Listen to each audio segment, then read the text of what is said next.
আমাদের কুসুম্বি ইউনিয়নের চেয়ারম্যান জনাব শাহ আলম পান্না সাহেব আজকে আলহামদুলিল্লাহ ইসলামী আন্দোলন বাংলাদেশে যোগ দিতে আসবে। আলহামদুলিল্লাহ, আল্লাহ ওনাকে কবুল করে নেন। একবারের চেয়ারম্যান না, উনি হলো 5 বারের চেয়ারম্যান, বর্তমান রানিং চেয়ারম্যান। আল্লাহ পাক সবাইকে কবুল করে নেন, দিনের খাদেম হিসেবে আল্লাহ পাক কবুল করে নেন। 5 বারের চেয়ারম্যান, ইনশাআল্লাহ আল্লাহ যেন দিনের খাদেম হিসেবে কবুল। একটু কথা বলবো চেয়ারম্যান সাহেব। আউযু বিল্লাহি মিনাশ শাইতানির রাজিম, বিসমিল্লাহির রহমানির রহিম। আজকের এই তাফসীরুল মাহফিলের আমাদের প্রধান অতিথি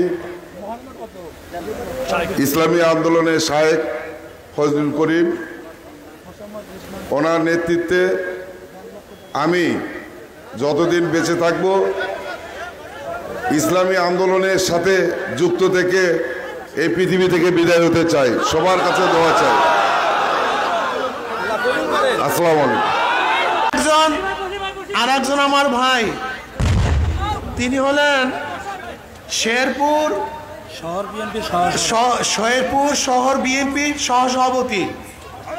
আলহামদুলিল্লাহ। কই ভাই আমাদের আব্দুল আজিজ ভাই, সাবেক এমপির পিএস, ওদিকে ফেরেন সামনে সবাইকে দেখান। সাবেক এমপির পিএস, নাম কি? আব্দুল আজিজ, গোলাম মোহাম্মদ সিরাজ সাহেব পিএস। আপনার আব্দুল আজিজ সাহেব। আলহামদুলিল্লাহ।